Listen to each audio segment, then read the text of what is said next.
नमस्कार, मी Bhimrao Lonare. IBM TV news आणि WH न्यूजमध्ये मी आपलं स्वागत करीत आहे. यावेळी मी नागपूर प्रेस क्लब येथे आहे आणि नागपूर प्रेस क्लब येथे मराठी चित्रपट जो 7 मार्चला सिनेमागृहामध्ये येणार आहे संपूर्ण महाराष्ट्रामध्ये स्थळ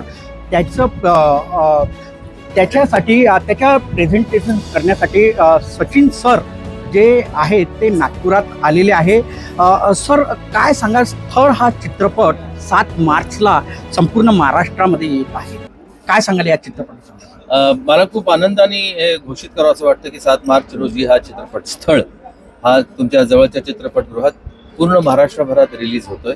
आवर्जून हा चित्रपट थिएटरमध्ये चित्रपटगृहात जाऊन पाहावा तुम्ही सर्वांनी, कारण अशा चित्रपटाला पाहणं खूप गरजेचं आहे. माझा स्वतःचा अनुभव हा चित्रपट पाहतानाचा खूप अविस्मरणीय होता, तसाच तुमचाही असणार आहे. सर, या चित्रपटामध्ये नेमकं काय दाखवलेलं आहे? हे चित्रपट पाहिल्याशिवाय तुम्हाला नाही कळणार. आणि मी जर तुम्हाला आता सांगितलं की चित्रपटात काय दाखवणार आहे तर चित्रपट कशाला बघायला जातील लोक? नाही, बरोबर आहे, परंतु यामध्ये तुम्ही विदर्भाचे कलावंत घेतलेले आहात. मी नाही घेतले आहेत, हे जयंतने पिक्चर बनवलेला आहे. बरोबर, मी प्रेझेंट केलेला आहे, प्रेझेंट केलेला आहे. हा प्रश्न तुम्ही जयंतना विचारा. नाही, बरोबर आहे, तुम्ही प्रेझेंट केलेला आहे. तुम्हाला काय नेमकं म्हणजे प्रेझेंट करण्यामागचा तुमचा उद्देश काय आहे? चांगल्या पिक्चरला सपोर्ट मिळाला पाहिजे कोणत्याही परिस्थितीत, आणि सपोर्टिव्ह असणं आमच्यासारख्या ज्येष्ठ कलावंतांना, ज्येष्ठ निर्माता बनवणाऱ्या लोकांनी अशा चांगल्या पिक्चरना सपोर्ट केलाच पाहिजे.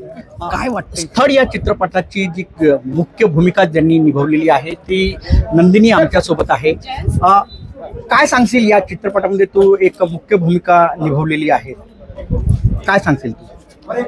मी सविता नामक भूमिका प्ले केला आहे फिल्ममध्ये, आणि जे कांदा पोहा कार्यक्रम आहे त्यावर स्थळची स्टोरी बेस आहे.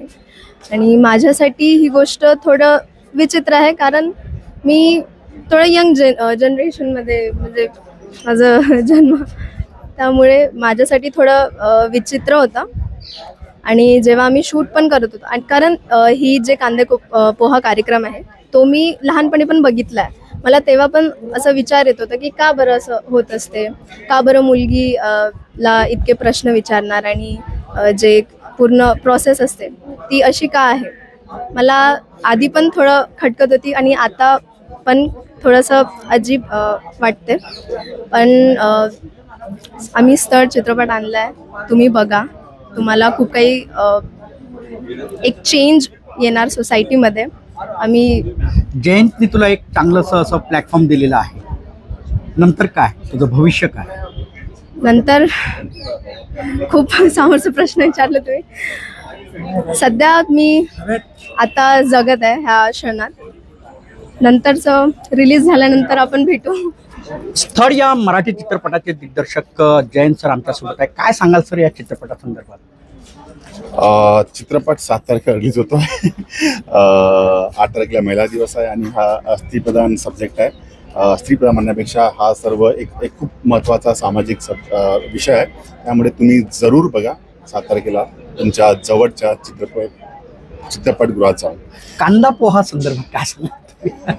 कांदा पोहा ॲक्च्युली तेच, कारण स्थळ म्हटलं की कांदा पोहा आलंच, आणि कांदा पोहा एक ट्रॅडिशन आहे, फार वर्षापासून सुरू आहे. मला त्या सिस्टमबद्दल काही म्हणायचं नाही आहे, पण आपण त्याच्यामध्ये जे होल ऑब्जेक्टिफिकेशन होतं, जे आपण जज करतो स्त्रीला तिच्या हाईटवरनं, तिच्या वर्णावरनं, तर त्याबद्दलचं एक भाष्य आहे. पण फिल्म असं सिरियस सब्जेक्ट नाही आहे, फिल्ममध्ये खूप ह्युमर आहे, फिल्ममध्ये गाणी आहे, फिल्ममध्ये आहे, आणि म्हणजे एक एंटरटेनिंग, म्हणजे एक करमणूक आहे. असं नाही की तुम्ही त्याला बघितल्यावर सोशल सब्जेक्ट असेल लावून याच्यामध्ये सर्व आहे, तर तुम्ही जरूर बघा चित्रपट. विदर्भातील कलावंत तुम्ही घेतलेले आहात, म्हणजे जे कधी त्यांनी म्हणजे कुठे फिल्म मध्ये काम केलेलं नाही, पण अशांना तुम्ही एक प्लॅटफॉर्म दिलेला आहे, काय सांगा? कारण ती माझ्या स्क्रिप्टची गरज होती, कारण मी जी स्क्रिप्ट लिहिली ती मी विदर्भात, मी आहो चंद्रपूरचा लिहिताना माझी भाषा तीच होती, आणि माझं जे कल्चर होतं ते मला तेच होतं, कारण मी ते लहानपणापासून ते जगलो आहे, बघितलं आहे. जेव्हा लिहिली तर मला वाटलं की यार, मला अगर रिअलिस्टिक मला तेच पोर्ट्रेल दाखवायचं तर मला तिथलेच कलाकार कास्ट केले पाहिजेत, म्हणून माझा आग्रह होता की तिथलेच कलाकार घ्यावं. कारण मुंबई पुण्याचे मी कलाकार कास्ट केले असते तर त्यांना त्यांचा जो जो जो डायलेक्ट आहे मराठीचा आपल्या विदर्भातला तो त्यांना पकडता आला नसता, म्हणून माझा आग्रह होता की तिथलेच लोक कास्ट करावं, त्यामुळे ते अनायस रोल घडला असं. एक माझा शेवटचा प्रश्न आहे की सचिन सरांनी हा चित्रपट हा जो आहे हा प्रेझेंट केलेला जी, नेमकं सचिन सरांनीच का प्रेझेंट केला, नेमकं काय कारण होतं?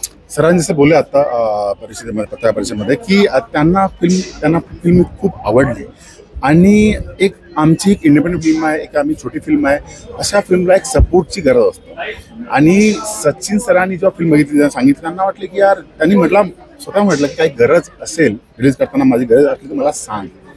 आणि मला खरंच एक नावाची अशा एक आशीर्वाद गरज होती आणि सचिन सरांनी मला स्वतःहून म्हटलं की, त्यामुळे मी त्यांना म्हटलं की सर तुम्ही प्लीज या. आणि आम्हाला खूप मोठा सपोर्ट मिळालेला आहे या फिल्मला. मला वाटतं त्यामुळे ही फिल्म जास्तीत जास्त लोकांपर्यंत पोहोचेल. आज तुम्ही प्रमोशन करायला नागपूरला आले, नागपूरच्या प्रेस क्लबला आले, जी, काय आव्हान करणार? एवढंच आवाहन करणार की तुम्ही 7 तारखेला फिल्म बघायला जा आणि फिल्म बघा आणि आम्हाला सांगा तुम्हाला ही फिल्म कशी वाटली. आणि लिहा, सोशल मीडियावर लिहा, आणि तुम्हाला आवडली तर अजून 10 लोकांना तुम्ही घेऊन जा फिल्म बघायला आणि तुम्हाला नक्की आवडेल, तुम्ही निराश होणार नाही. निश्चितच स्थळ हा चित्रपट तुम्ही 7 मार्चला सिनेमागृहामध्ये लागणार आहे, तो तुम्ही अवश्य बघा हा चित्रपट. सर तुम्ही काय सांगाल, तुम्ही सुद्धा या चित्रपटामध्ये एक प्रमुख भूमिका निभावलेली आहे. जरूर सर, मी या चित्रपटामध्ये एका वडिलाच्या भूमिकेत आहे आणि सगळं साकारत असताना खूप चांगले अनुभव आले. हा जो चित्रपट आहे आपला विदर्भाच्या भाषेतला, विदर्भाच्या माणसातला आणि विदर्भातील लोकांचा मातीतला चित्रपट आहे. त्याच्यामुळे तुम्ही हा जो प्रोसेस आहे, जो चित्रपटाचं नावच आहे स्थळ, तर ही जी प्रोसेस आहे ही प्रोसेस बघायसाठी एकदा नक्की या. समाजासाठी आणि माणसासाठी खूप चांगला मेसेज आहे, तो बघा नक्की. येणाऱ्या 7 मार्चला 7 मार्चला स्थळ हा चित्रपट संपूर्ण महाराष्ट्रामध्ये चित्रपटगृहामध्ये दिसणार आहे. आणि या चित्रपटामध्ये विशेष सांगायचे म्हणजे विदर्भातील कलावंत आहेत आणि विदर्भाची बोलीभाषा आहे. विदर्भाची बोलीभाषा सर्व महाराष्ट्रातील जे लोक आहेत त्यांना आवडते. आणि हा चित्रपट बघताना यामध्ये कांदा पोहा, म्हणजे नेमकं कांदा पोहा खायला का येतात, हा सुद्धा इथे प्रेझेंट केलेला आहे. आणि ज्या कलावंतांनी कधीही चित्रपटामध्ये काम केलं नाही अशांना या चित्रपटामध्ये प्लॅटफॉर्म देण्यात आलेला आहे. सचिन जे आहेत, जे सुप्रसिद्ध अभिनेते सचिन यांनी या चित्रपटाला प्रेझेंटेशन केलेलं आहे. सर माझा एक शेवटचा प्रश्न, सचिन सरांनी या चित्रपटाला प्रेझेंटेशन केलेलं आहे, काय सांगाल तुम्ही? त्यांनी हा चित्रपट बघितला अमेरिकेमध्ये आणि त्यांनी तो तिथे बघून त्यांनी हा डिसिजन घेतलाय आणि तो आता ते चित्रपट समोर प्रेझेंट करते. जो प्रदर्शित करण्यासाठी बरेच गोष्टी करावं लागतं, ते त्यांनी स्वतः घेतलेले आहे. तर तुम्ही नक्की बघा. 7 मार्चला हा चित्रपट संपूर्ण महाराष्ट्रामध्ये दिसणार आहे. चित्रपटाचं नाव, मराठी चित्रपटाचं नाव आहे स्थळ. हा चित्रपट बघा आणि सांगा कशा प्रकारे या चित्रपटाला ज्यांनी प्रेझेंट केलेलं आहे सचिन सरांनी का केलेलं आहे ते यात दिलेलं आहे. आणि जयंत यांनी हा चित्रपट दिग्दर्शक केलेला आहे. तर आपण बघत राहा IBM TV9 news, WH news. आमच्या चॅनलला लाईक करा, सबस्क्राईब करा, आयकॉन बिल बटन दाबण्यात विसरू नका. धन्यवाद, नमस्कार.